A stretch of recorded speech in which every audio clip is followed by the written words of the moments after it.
Thank you for watching 2 Minutes with the Bible. We want to raise the question, is my marriage okay? We do not mean by that, are we the husband and wife we should be, or is this marriage going to survive? We're asking, is my marriage scriptural?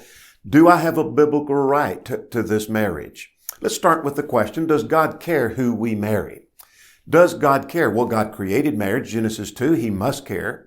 But if God doesn't care who we marry, then we can marry as many times as we want. We can divorce for any cause, marry as many times as we want, though Matthew 19 teaches otherwise. It would mean we could marry several mates at one time, as in the case of polygamy.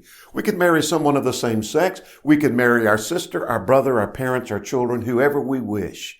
So we must conclude God does care who we marry. Now let's establish that God has always set regulations about who one should marry. All through the Old Testament, we see things like marriage is for man and for woman. The Israelites were forbidden to marry people of the land. There were restrictions set in Deuteronomy 24 about remarriage. Those who were in forbidden marriage were told to separate.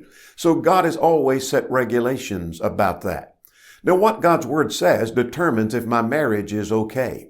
So who has a right to marry? Well, first, one who's never been married, Matthew 19. One whose mate has passed, Romans chapter 7, one who puts away their mate for fornication, Matthew 19, and those being reconciled, 1 Corinthians chapter 7. Who does not have a right to remarry? One who puts away their mate for a cause other than fornication, and one who is put away by their mate, Matthew chapter 19 and verse 9.